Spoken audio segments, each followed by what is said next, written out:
Anti-Stigma. Good afternoon. I'm Ka'Shara, Chair of the Erie County Anti-Stigma Coalition, and I want to welcome you today to our discussion, and we're here to talk about an important topic, the reopening of schools and its impact on students from the primary grades through college. While there are a variety of different means in which this is being accomplished, parents are facing many issues they never had to before. To talk about these concerns and to help understand both what students are facing as well as what parents can do, I'm joined by Danielle Eadie from Daemen College. She's the Director of Clinical Counseling, and Ka'Shara Jordon, social worker from Niagara Falls High School. Danielle and Ka'Shara, welcome. Thank you. Thank you. So for both of you to start off, we've reopened schools and parents are really having some struggles and talking about how they're feeling. What are you hearing from them as far as their concerns? And what kind of things are they expressing to you? So let's just start maybe with you, Ka'Shara, with that question. Okay, yeah. So some parents that I've spoken to are worried about the lack of precautions. So if the schools will be following social distancing, if classrooms will have enough space to social distance the number of students in the class, sanitizing and cleaning protocols. I know with the younger students, they were worried about if they would have, mask breaks, if they would be washing their hands regularly, especially before lunchtime.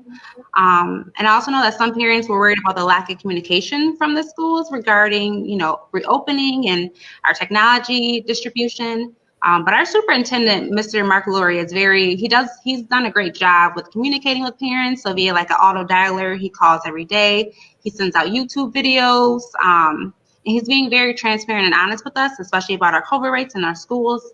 So he's making the transition, a little bit better for parents and students. And then the other thing that some parents were worried about is like the academic standpoint. So making sure students have work on their asynchronous days, and if students will be able to manage the workload. So obviously there are a number of concerns from parents. Now, how about you, Danielle? What you're seeing on the college end, and of course, from my experience having worked in higher ed myself, I know there's some laws, FERPA, which of course, privacy for students and that kind of thing. But I'm sure you're still hearing from parents. So what about you? Sure. So our situation is a little unique, as you mentioned, due to FERPA. In particular, the work we do down in the counseling center, there are HIPAA regulations in place. So we're not able to communicate as openly on an individual basis in terms of students, unless we're given consent.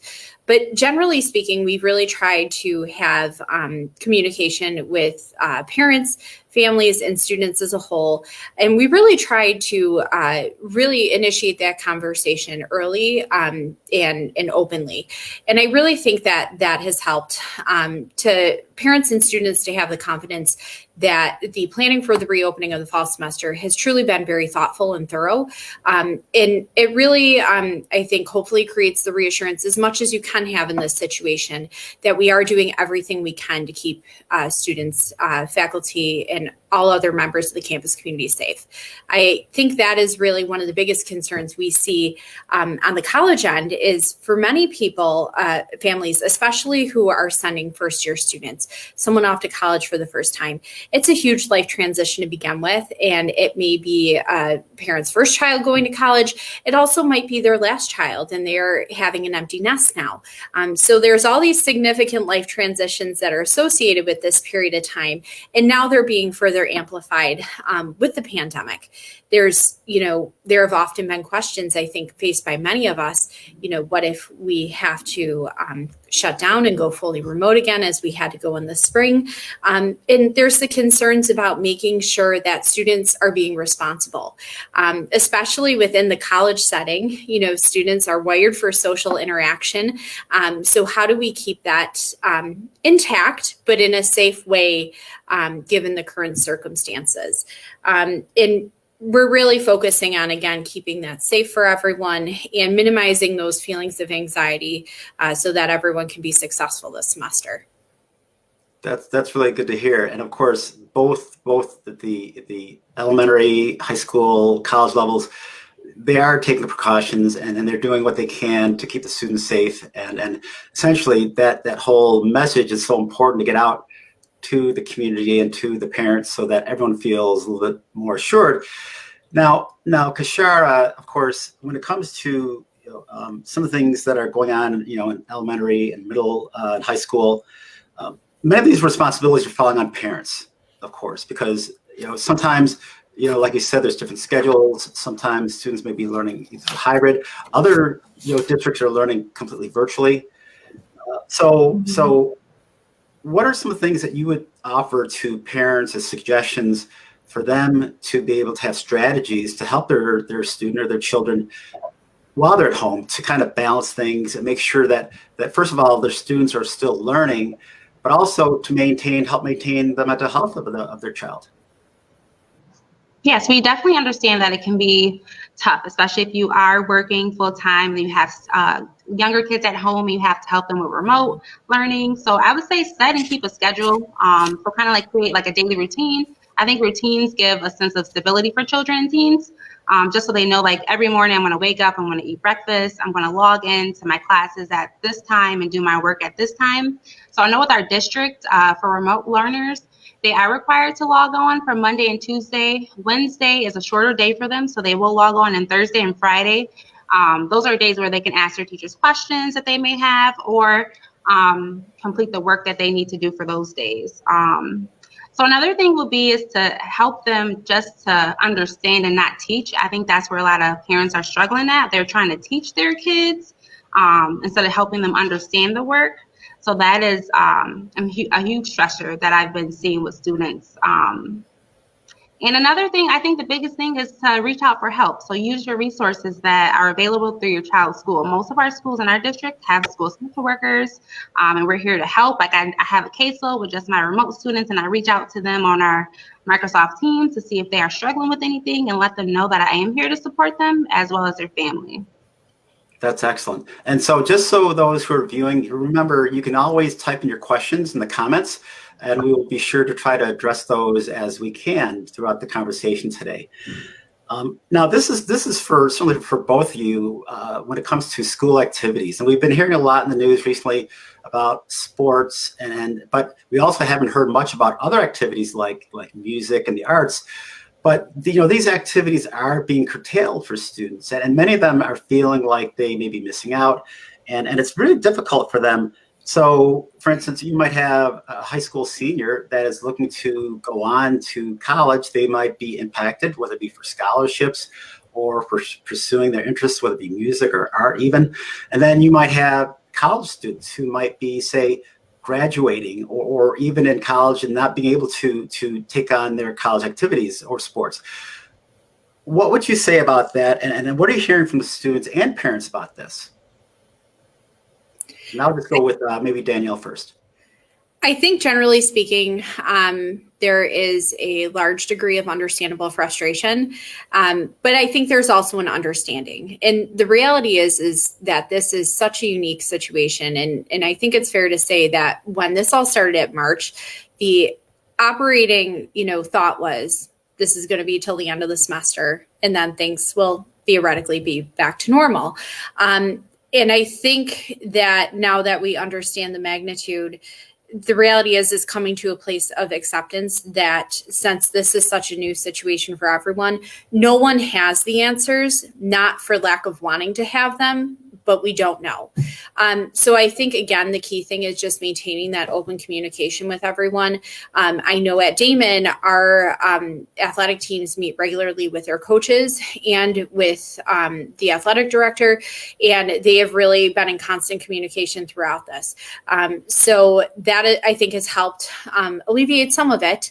In certain situations, one of the challenges we're running into is a student athlete, because their season was postponed, they might be in a program that requires them to have increased clinical hours that conflicts with their season. There have been a couple instances where perhaps athletes are considering other options, such as redshirting for the season so they can maintain a year of eligibility next year. And I think the root of it is one of the biggest challenges for, athletics in particular, or really any program, is it's a huge part of these students' identity. And to not have that has been has really caused such a sense of grief and loss. And so I think for us in the day-to-day, because we don't know what things are going to look like, the rest of the semester, or even in the fall, we have multiple contingency plans in place, but we're really working with students on, the long-term goals of being able to, go back to sports and athletics and, various other events, but we're also focusing on the here and now. So we're really trying to focus too of, if you can't have a match right now, what are ways that you can connect with, people on your team? What are ways that you can connect? Like, for example, we have, a robust fine arts department and animation. What are ways that you can stay connected within your major? And I think one of the positive aspects of this situation is it really has forced people to think outside of the box. So just because we can't be together physically, there are ways to stay connected. And I think we're really trying to focus on that. And the reality is there's many other senses of grief and loss right now. And it really manifests in so many different ways. We have to remember that these students have so much going on in their worlds outside of school. And for some people, they may have really been faced with the reality that many people might have had a significant change in financial status over the last several months. Their family may have been impacted by job loss. And they might be unable to see their family. So we're really trying to manage all of these things and maintaining those connections as much as possible right now. Thanks, Danielle. How about you, Ka'Shara? What are you hearing from the students? So of course, kind of going off what Danielle said, we are trying to keep our students connected, and they are feeling that grief and loss for sports, especially our seniors, because they look forward to their senior year and playing sports. Our students have been pretty understanding, though, especially with the pandemic, but they are upset. We are trying to just plan other activities for them and keep them connected, just so that, their senior year isn't a complete, loss for them. I know a lot of students are concerned about recruiters for high school at the high school level, and not being able to have a greater chance at going to college, especially if they are reliant on that full scholarship that they may have. I know our sports here, some are in session, but some have been pushed back. So it is the hope that we are able to do like our football and our springtime.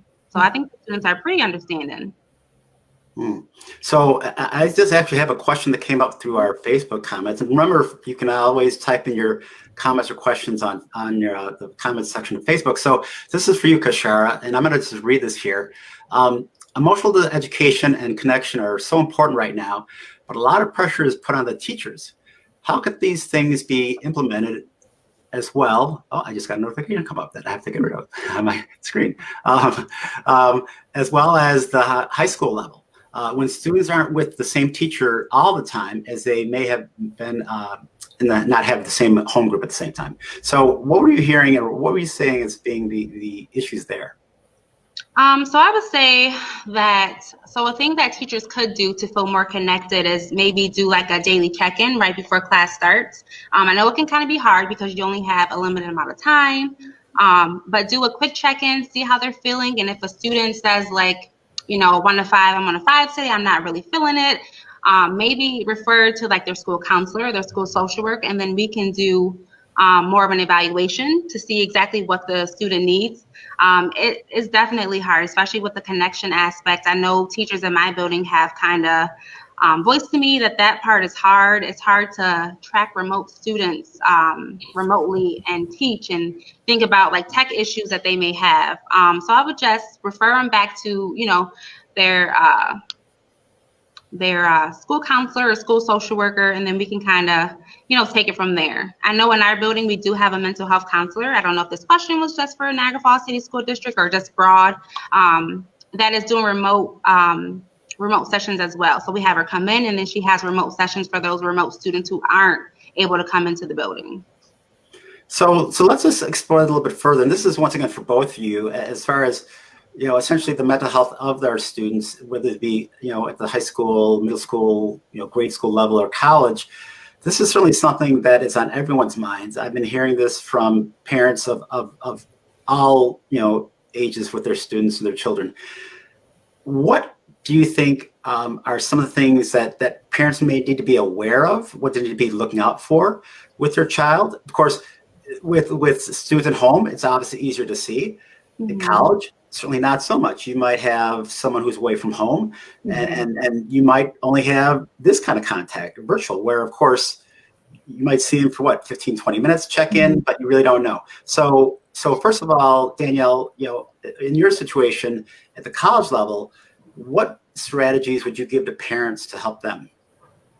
So I would definitely encourage them to stay in regular contact. I really think that that's critical for the social connection piece, whether it be virtually through group text. Some of my students have group text with their families, and that's kind of how they stay in contact on a daily basis. And then they might, have a video chat a few times a week. I think really, again, not being afraid to ask difficult questions. Asking them, how are you doing with all of this? A lot of times, your child, trust your instincts, see how they are doing with that and really encourage that open conversation.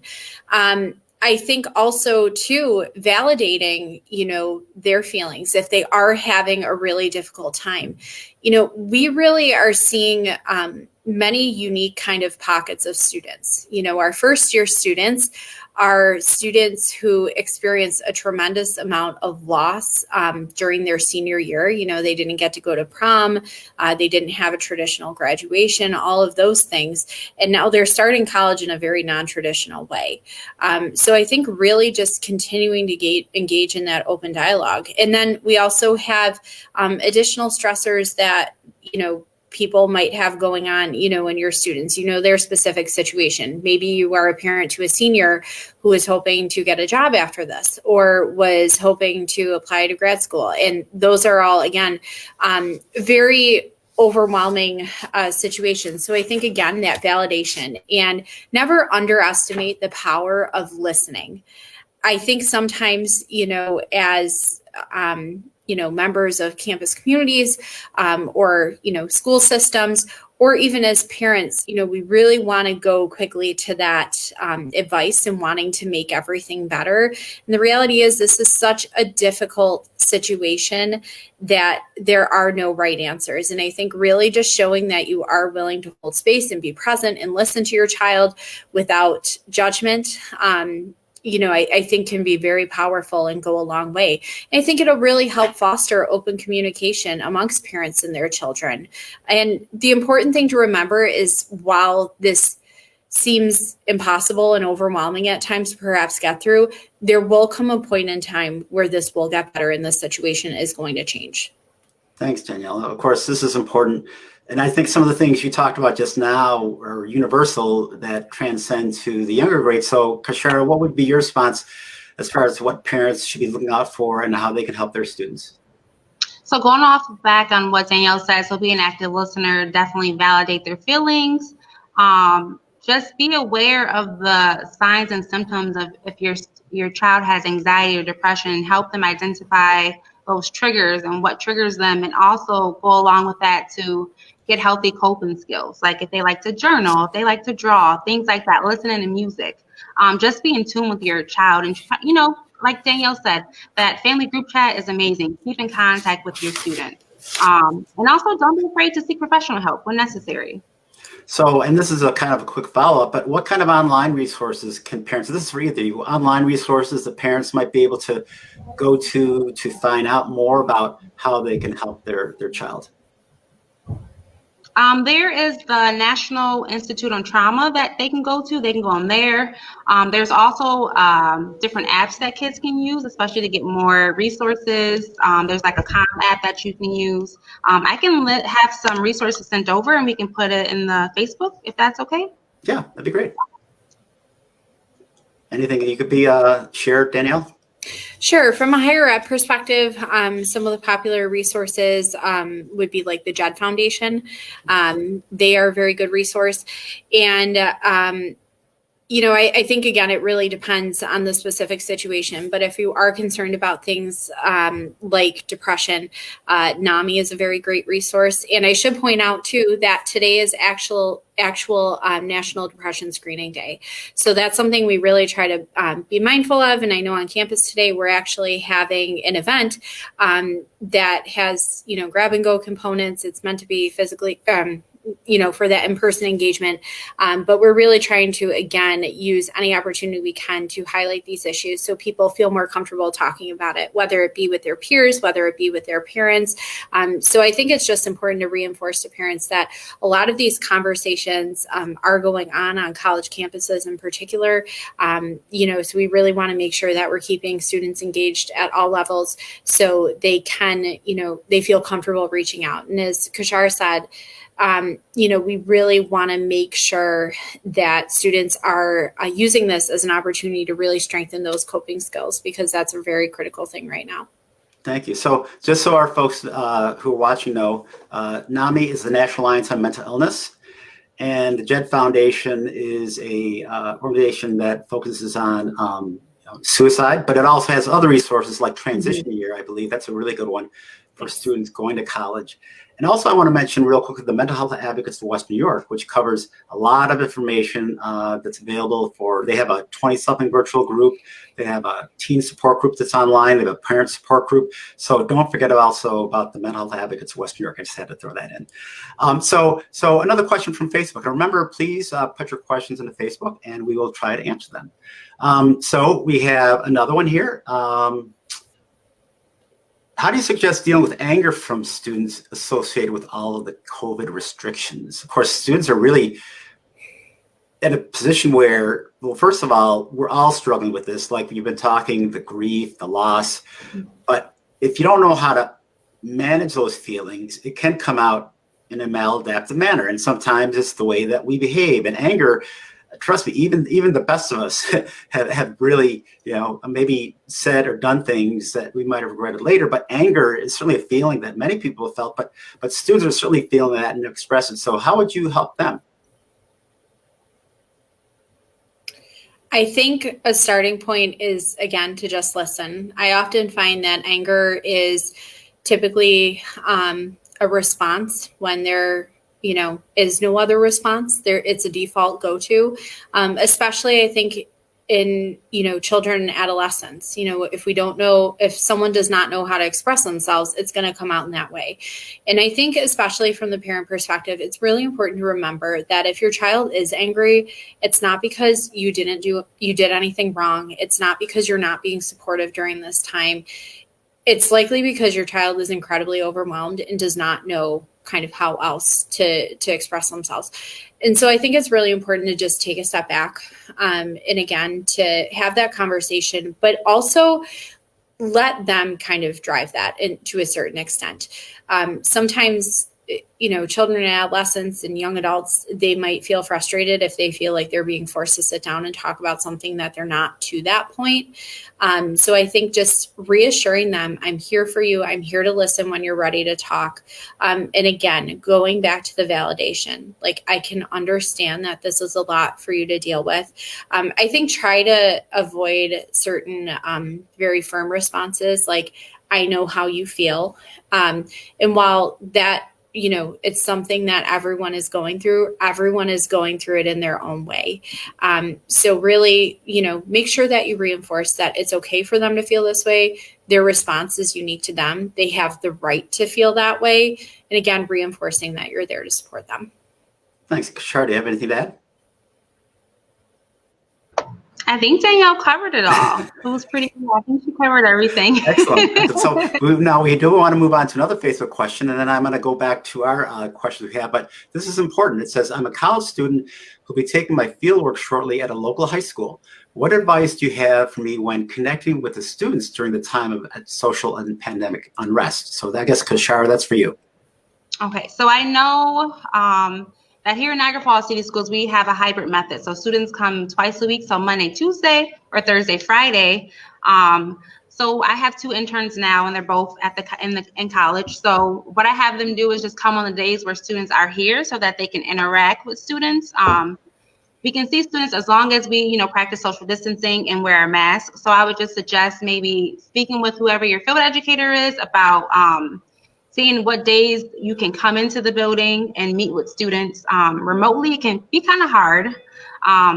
So right now with my remote students, I am just doing check-ins through Microsoft Teams with them and letting them know that I am a source of support for them if they are interested. Like Danielle said, I don't really force students to talk, especially if they're not if they don't know me. They have to get comfortable with you and get to know you. So usually, if it was a regular school year, my interns I would do the introduction and I would say who I am and like my role at the school. And then I have my interns kind of interject and kind of make it like a conversation based and then maybe play some games. But with COVID, you just have to get creative. Maybe do something socially distant. I played Uno with the student and we were able to socially distance and then play Uno together. And I brought my intern into it. So she was able to connect with the student who she will be working with.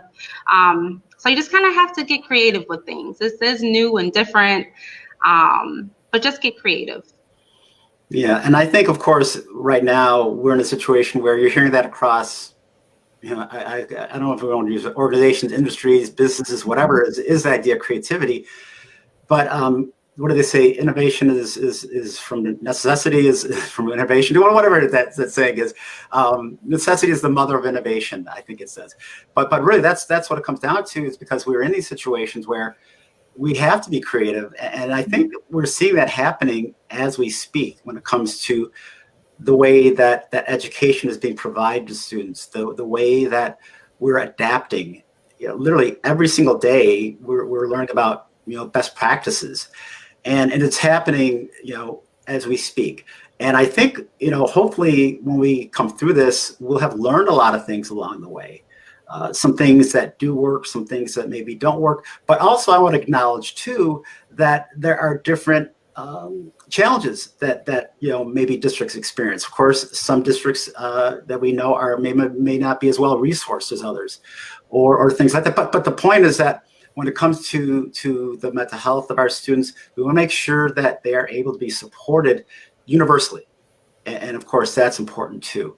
I do want to ask a question though about the stigma of how students are dealing with the pandemic, both in high school and college. And so we know that in many cases, we've heard in the news, and I think it was referenced before by Danielle, that college students, some of them aren't taking it as seriously perhaps, and maybe not following the protocols. I'm not saying necessarily at Daemen, but I'm saying at other colleges you've heard of, but also might be in high school too. So they might feel like they're missing out on something. And so we know that a lot of it might be created through social media, that FOMO idea, fear of missing out, that can result in depression, for instance. How can parents help their children to cope with their feelings? How can parents help when they're missing out on things? This actually kind of ties into one of our questions about celebrating. How can people find ways to celebrate and still be safe? I think the important thing to remember is while this semester is very non-traditional in terms of how it looks like in social gatherings, and as we talked about before, athletics, really large gatherings of community. I think as we've all reiterated throughout this, we are being innovative and things are still very much happening. They're just happening in a different way. So I think it's very important to really encourage students to continue to take care of those, take care of that and engage. The reality is Daemen, much like every other college campus, I feel like student activities has never worked harder than they have before, working harder now than they ever have before. There are in-person gatherings. They are, limited. They're done in larger spaces. They've been done outdoors. I know, for example, at Daemen, we have two very large outdoor tents that have been used for various outdoor, socially distanced gatherings and programs. And that's been very well received. They've also ended up having a dual purpose where they've served as like an outdoor lounge for students to do work on their asynchronous days. So there really are gatherings of community happening. They're just looking very differently. And also, don't underestimate the power of virtual programming and engagement as well. While it isn't, what we're used to, it's really been demonstrated to be very effective. And again, that is for larger groups of people. It never, it's meant to complement other things. It's not meant to be a replacement for human interaction. So I think there is a way to still do these things, but in a very smart and safe way. Don't be afraid to go across the hall with your mask on to meet your hall mates, I guess you would say, people living across the hall from you. Don't be afraid to go have lunch with someone. Just follow all of your campus protocols and procedures, because again, there has been a lot of, thought and planning that has gone into this in ways that can continue to foster and promote social interaction, but in a safe way. The reality is at this age, everyone is wired for social interaction. So we want to make sure, again, we're promoting it, but in the safest way possible. I'm going to follow up with you, Ka'Shara, in a second on this question, but I do want to ask Danielle to kind of piggyback on that.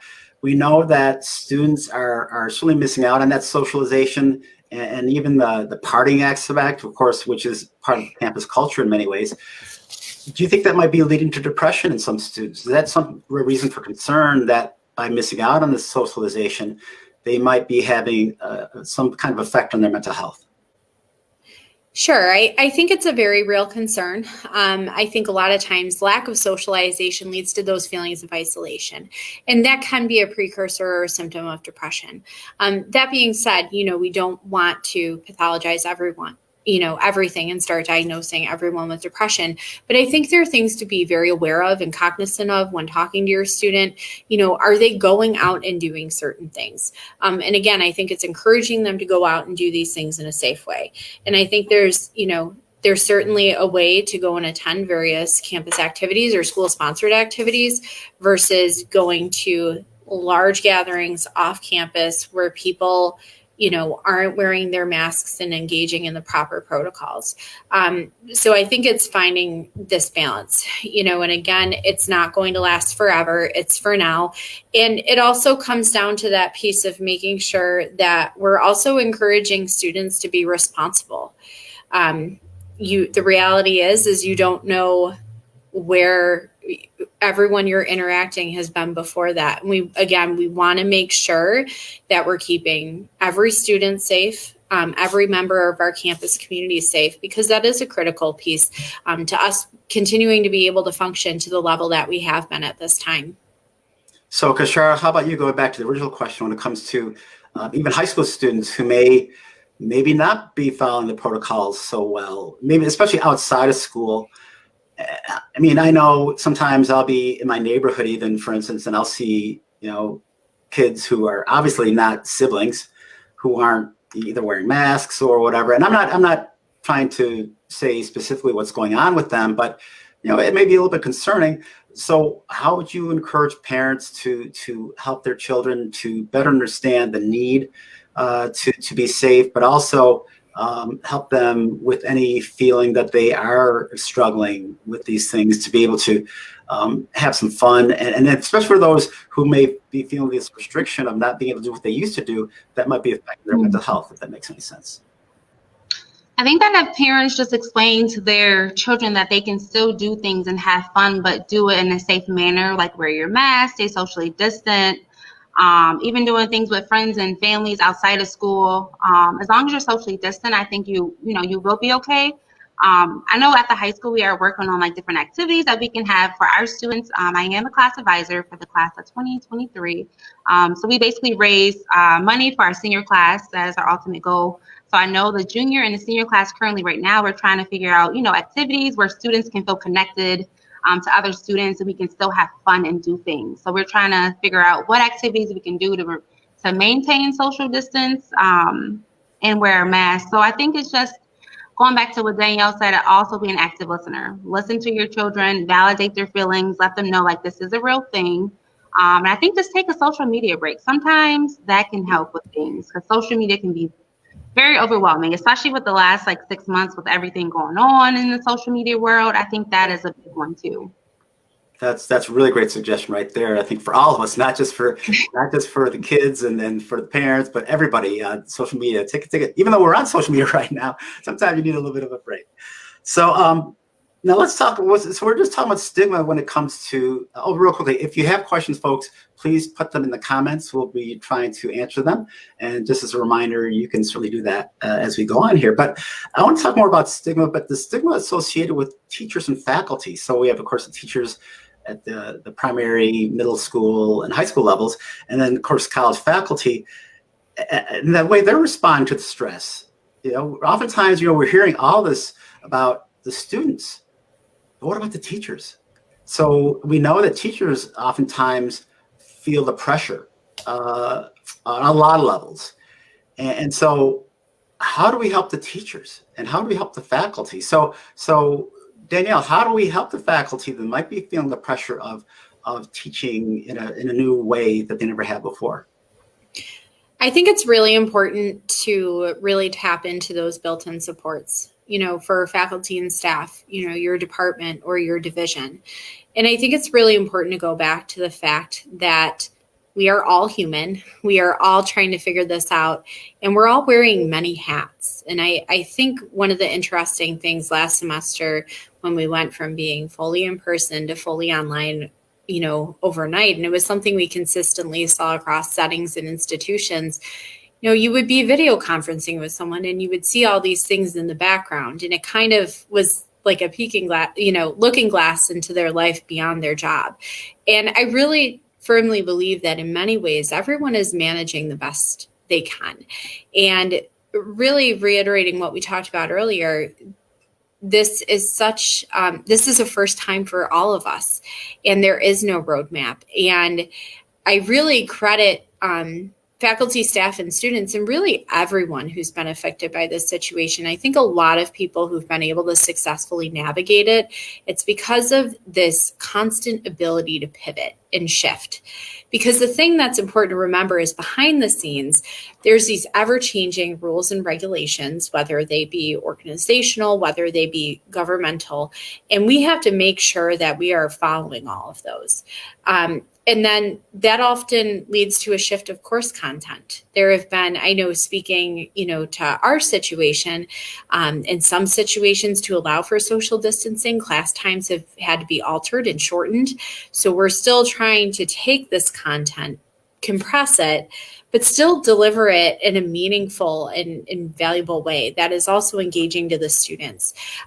So I think really being mindful of all those things going on behind the scenes. But again, I think for faculty and staff members and teachers, really relying on those around you.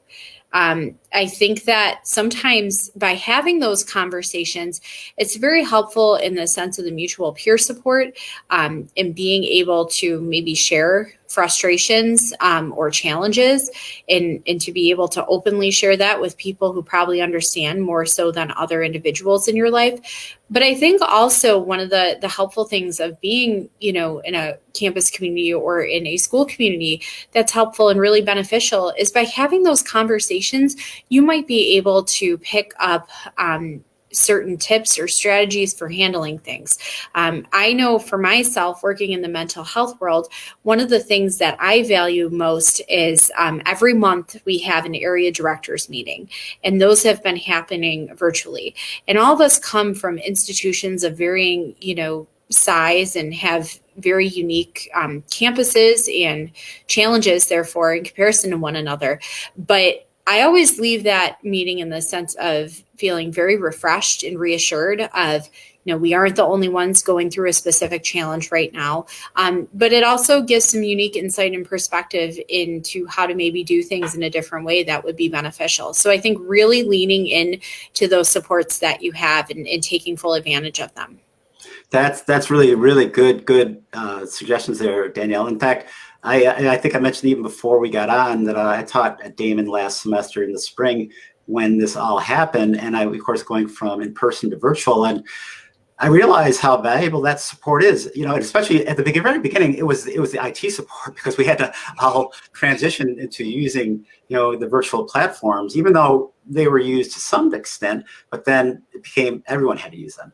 And not only the students, but the faculty and all the departments. But I think you're right about that, bringing the campus community together as a whole and using the technology to your advantage. And also the idea of that mutual support is critical because we know when we're faced with these challenges, we have to rely on each other. And sometimes it's a matter of knowing maybe what your peer is going through, where someone else wouldn't quite understand, like anything else. I mean, if you're teaching at the college level, maybe what the challenges are that maybe someone else who does another type of role somewhere else may not understand. So the idea of being able to share and talk and be open in ways with your peers that you couldn't be with others is really important. So how about you, Ka'Shara, when it comes to the teachers, what are you seeing them exhibiting and how would you help them and what would suggestions would you give to the teachers? So now the teachers in our district, some are teaching just remotely, and then some are teaching hybrid and remote classes. So that can be very stressful. So I know teachers have been mentioning like setting healthy boundaries. That can be hard, especially because we use Microsoft Teams. So that comes through like on our cell phones and on our work computers. So students, someone's just messaged me right now too. Students message you, at all times of the day. So teachers are kind of trying to set boundaries and not respond, especially like 8 o'clock at night when you should be home trying to decompress after work. They're also struggling with tech issues. So it's hard when a student is having tech issues in class while they're on like a video chat, for a teacher to stop and help them with the tech issues versus, continue on to teach. So that has been a struggle, and that has been one of the biggest things. That I took a poll with the teachers, some of the teachers who teach remote and some who teach hybrid. So that was one of the common things that they were saying. And they're really concerned about making the kids feel comfortable, and then making sure that they feel important in class and not just an initial on a screen, because most of the time students don't have their cameras on. So all you see is like their initials, which could be like KJ or like a selfie they've changed as their avatar. And some other things teachers have been saying is like just handling the stress, not having anyone to vent to about it, especially if you're not an educator yourself. Like your friends won't understand if you have a friend who works at works in like construction or something like that. So I would just encourage teachers to talk to their work friends about it. Like I know every day before I leave work, I have my friends who I talk to and I just decompress with them about how the day went before I go home, because that helps me versus going home and then trying to decompress. Sometimes that just doesn't work. Try to keep a positive attitude. We're all in this together. This is all new for us. So we're just really doing the best we can. Don't stress yourself out trying to do more than you are, able to, because you might have kids yourself and you might have to try to find childcare so that they can do their online schoolwork. So I am starting a newsletter for our teachers just in our building so that I could try to support them more. So I'll just include like tips for COVID, for teaching, self-care tips. I'm really big on self-care, making time for yourself. And then I probably also add some other little things, but that was like one of the main things that I wanted to do to try to help my teachers out and support them so that they feel supported. Because I know right now they're not really feeling supported too much. So that was one thing that I wanted to do for them. And just take one day at a time. So, well, thank you. And I want to follow up for a second with both of you on what you just said, Ka'Shara. But just to remind our viewers, you can type in your questions into the comment box and we'll try to respond as we continue. We've got about a little bit more than 15 minutes left, so we're going to kind of keep talking here. And I think what I want to ask is, actually, Ka'Shara, you mentioned self-care. Mm-hmm. And I think self-care is something that's a term that a lot of people throw around these days. And of course, some are better practicing than others. I know myself, some days are better than others with my self-care. But for teachers, for faculty, for students even, especially the students, and the parents even, self-care, what would you recommend maybe some very practical self-care tools that can be used across the board, maybe specifically for the parents or for the teachers that might be viewing? Okay, so maybe, so one thing that is very easy to do is just take some deep breaths. It sounds so simple, but we don't do that a lot. I know I don't. So maybe taking deep breaths, just do things that you enjoy doing. Like maybe take a Sunday. If you just want to relax around the house, relax around the house. It's okay. Don't worry about doing the laundry. Maybe just order out, because cooking can be a big task in itself. So things like that. If you like to exercise, maybe take a walk. The weather has been very nice.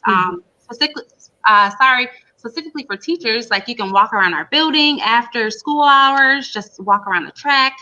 I know a lot of students like to go to the gym. The gyms are open. Just remain socially distant and wear your mask. Eat some ice cream. That's what I do. It sounds so like corny, but I mean, that's what I do. That's like simple things that are practical that you can do, and you don't have to require a lot of work. I'm not saying go out and take a yoga class, because that's not really ideal right now, but like just little things. Walk around Target. That's my go-to. I love to walk around Target because it calms me down. It's so nice and calming in there versus like other stores. So just simple things.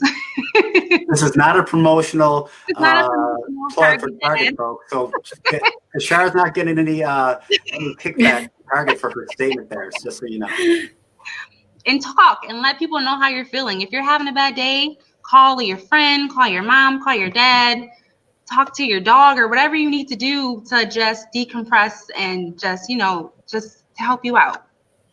That's excellent. Danielle, anything to add there? I really think Ka'Shara hit the nail on the head. And I think it's really about self-care doesn't have to be anything extravagant. It can be, and that's wonderful on occasion.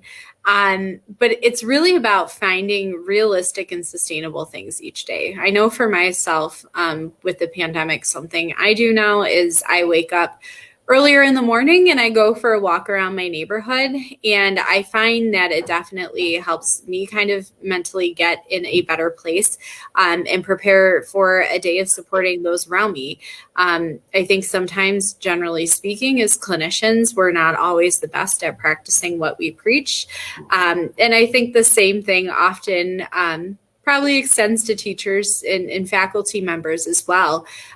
So I think just really reinforcing that. And I am all about going to Target and grabbing my Starbucks and walking around the store for an hour. Two at one, right? You do Yes. Starbucks, another little promotional plug, and as well as walk around. So I do want to actually talk about something that actually, Ka'Shara, you mentioned earlier, and it does tie in with the idea of taking care of oneself. And you talked about seeking professional help. And of course, myself, having worked in the mental health world for a number of years, and then also being a person who has been a receiver of services, being in therapy myself, a lot of folks are reluctant to do that. A lot of folks are reluctant to pursue therapy or counseling, even because they feel that there's certainly stigma around that. They feel they might be labeled. They don't want to tell anybody they might be doing some things. Let's demystify that a little bit. So either one of you, maybe Danielle, would you care to maybe just take a few moments, and Ka'Shara, you can also add on as well. Let's talk about professional help. What does it look like, and why would someone want to do that? So I think a lot of times, as you mentioned before, there is a stigma associated with reaching out for support. I do think that we are starting to see a bit of a shift. And I say that because I'm seeing in one of the questions, there's kind of been a huge surge for many of us who work in mental health of referrals and support that is being voiced by those out there. But I really think it's one of those things that people might have incorrect preconceived notions about what therapy or counseling truly is. So I always encourage students, try it a few times and you can see if it's something for you. One of the things that we particularly see within the college setting is we might have students who are reluctant to reach out because they may have been forced to go into counseling as a younger child, and they may have had a negative experience. So we're really receptive to hearing about those too, because we really want to make sure that the student feels that it's a beneficial and helpful experience for them. And oftentimes, if there's a lot of resistance, it might be because they're not ready.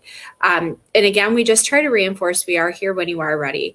But I think especially at this age, whether it be in the school setting or in the higher education setting, really encourage students to reach out to those services, because at least at Daemen, as well as many other institutes of higher education, our services are provided completely free of charge. We have the same credentials as individuals out in the community.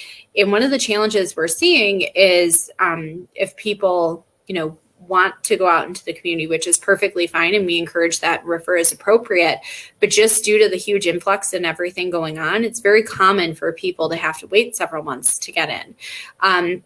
So we can kind of be that immediate support. And also a big challenge that we've seen in the past is the issue of equity. Not everyone has equal access to healthcare or the financial resources to utilize counseling. So our services are completely free of charge, as they are at other institutions. And, that kind of eliminates that barrier. So it is something they can take advantage of. That's excellent. Ka'Shara, anything else? So I know with our school district, we have mental health counselors who come into the school, and they can also work as with whole families as well. And their services are free. And I think also people are still thinking counseling is, you come into an office, you sit on the couch and you talk to someone. No, they have teletherapy services now. They have an app. Someone posted on Facebook, here we go with social media, about them seeing a therapist on an app. So you just put in your information and they link you with 5 different choices, so you can kind of pick whoever works better for you. Because I know sometimes you don't really connect with one counselor. Sometimes it might take 1 or 2 more times to go back and then find someone that you actually feel comfortable with talking to. That's all I gotta add. No, that's important though too, because I think we need to consider, and of course I know in my own personal experience and those with whom I've worked on both sides, that it is that connection. And in fact, it's almost like, so say you're going to see, an eye doctor, for instance, and then, maybe the eye doctor, gets your prescription wrong, right? When your glasses, because I've been through that before. You go to another eye doctor, right? Same thing with counseling. I mean, granted, it's not the same as, say, other health conditions, but it's just as important. Yeah. So it's almost like getting a second opinion. If you don't like the person you're with, if it isn't, we call it a fit. Right, that's the term we use. If it isn't a good fit, then certainly you have other options. So that's actually a good suggestion there too, Ka'Shara. So I do want to ask. We have a couple more minutes left. I want to ask a question about modeling, and of course, this is maybe more for Ka'Shara, but it's also for Danielle. So parents are oftentimes the model behavior for their child or their children. What would you recommend for parents so that they can be authentic models of what they're going through to help their child deal with the pandemic? I think just being honest with your children, like, hey, I'm having a bad day, versus lashing out and, sending them to the room, talk to them. Just let them know, like, you are human too, and you are going through things as well. I think trying to keep a positive attitude, I think that's a good one too, because I know if you're having a bad day, that might project onto your kids, and then they're in the bad mood too. So doing that, trying to keep a positive attitude. And then just realizing we are in a pandemic. I think people forget. This is all new to us. You don't have to have everything, figured out today or, just for this week. You just have to take it one day at a time. I like that, one day at a time. Yeah, for sure. What about you, Danielle? One day at a time. Definitely echoing what Ka'Shara is saying of one day at a time. And I think really being mindful and kind of having, it's a tricky balance, but having that open communication that's very critical in terms of being transparent with your children, but also not taking everything that you might be feeling and projecting it onto them, because it can be a trickle-down effect. That being said, I think, it's very understandable that parents are feeling very overwhelmed right now. They're trying to manage school, the pandemic, perhaps their own career, all of these things at once. I think don't be afraid to kind of hit pause, take a step back and say, do I need that support for myself? Because I think, we're as parents, we're very automatically, first thing we're going to is making sure that our children are supported. And that's very understandable. But also making sure that as parents, if we do need support, and I would say that extends to also faculty and staff as well. If we are feeling very overwhelmed and like things are unmanageable, don't be afraid to also seek out support for yourself too. Excellent. And I always said the same thing. I mean, it's not a sign of weakness, it's a sign of strength to seek help. And of course, that's important too. I wanted to touch on something that was mentioned earlier. I can't even remember who said it, about social media. I think you both might have referenced it, but social media plays such a big part in our lives these days. And so you think about even children who have access to social media. Of course, TikTok is of course a big one for people. But how do we help our children maybe set those boundaries with social media? And of course, it's a challenge. I mean, because so many children have portable devices and so forth. How can we help parents with that? I think one thing parents can do is to monitor them on social media. I know it might be hard for the older kids, but just monitor, like set time aside, like say you'll spend an hour on TikTok today and then just find other things to keep you busy. I know it can be hard because we are in a pandemic, but maybe I know Pinterest has a lot of great like activities and things like that. So maybe parents can go on there and just see different activities that can keep their kids busy and kind of off social media as much. And spend time with family. And of course, Danielle, now I know obviously at college, students aren't being monitored by their parents when it comes to social media. At least I don't know any that are. No. But still, what might be some strategies even for students to take on when it comes to social media? Of course, I know that it could be a huge time waster when you've got this paper to do and you find yourself scrolling, yeah, or just on Instagram or whatever. What might be some strategies for students? Well, it's interesting that you mentioned that, because I find that in my work with students, a lot of times they will be the wrong ones to bring it up first. I find myself, struggling to find that motivation because I'm so consumed by this. So a lot of times we might talk about, some sort of system, of I'm not going to, scroll through social media until I complete X, Y, or Z. And also, I think on the other end of the spectrum, one of the biggest issues we're seeing is this sense to feel the automatically need to compare, your life or your experience right now to those of individuals around you. And I always try to remind students that social media, I would refer to it as it's almost like a curated, life that people are projecting on there. It's often not, it's not often showing the whole picture. So we have a lot of conversations about that. And again, as Ka'Shara said before, I really am a big believer in taking a step back and taking a break. I think it really can be helpful in resetting, and it helps to find those, that balance for many of the students who might be struggling. That's a really good suggestion. Take a step back, just basically turn it off or find another activity for the time being. And of course, that's when you have to get creative, like you said. I think that's one of the things we talked about earlier many times, just being creative with those ideas. So we have about a couple minutes left. So I do want to offer you each the opportunity to kind of give some closing comments, something that you might want to leave our folks with that might help them have a really nice takeaway that they can consider for going forward. So let's start with you, Ka'Shara. What would be some closing comments for you? Just to remember that, take one day at a time.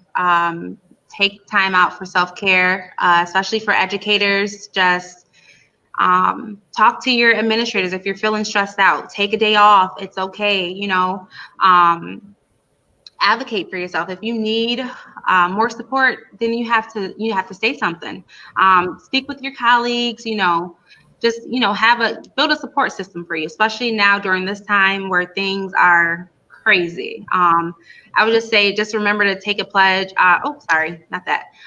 Remember to just, stay firm in what you believe in and just take one day at a time. Don't stress yourself out. Excellent. And how about you, Danielle? I think some of the biggest things, again, as Ka'Shara mentioned, taking it one day at a time. The reality is that this is new for all of us, and we don't have a crystal ball. So it's an ever-changing landscape, and we're always trying to, stay on top of things. So I think also remembering to show, empathy and patience towards one another too. I really think that open communication is absolutely critical. Don't be afraid to ask questions. Don't be afraid to reach out to, teachers, faculty, staff, to express questions. And if anything, sometimes it just helps to have those reassurance, to have those conversations. And don't be afraid to talk openly with your students too. If you feel something is off, ask them about it. Don't be afraid. And know that we're all in this together. We are here to support you in your roles as students and parents. And we will find a way to get through this together. Great words of parting. I think that was awesome. So I do want to thank both of you. Thank you for joining us with our conversation with Ka'Shara Jordon from Niagara Falls High School and Danielle Eadie from Daemen College. Please remember to take the pledge to end stigma. That is so important. That's what we're here for, is to end stigma as we know it. So you can do that by going to our website at letstalkstigma.org, and you simply plug in your email address. You pledge to stop doing things like using stigmatizing language, and you want to educate yourselves and others. So be sure to go to our website, letstalkstigma.org, and take the pledge. Until next time, I'm your host, Ka'Shara Jordon. Be well.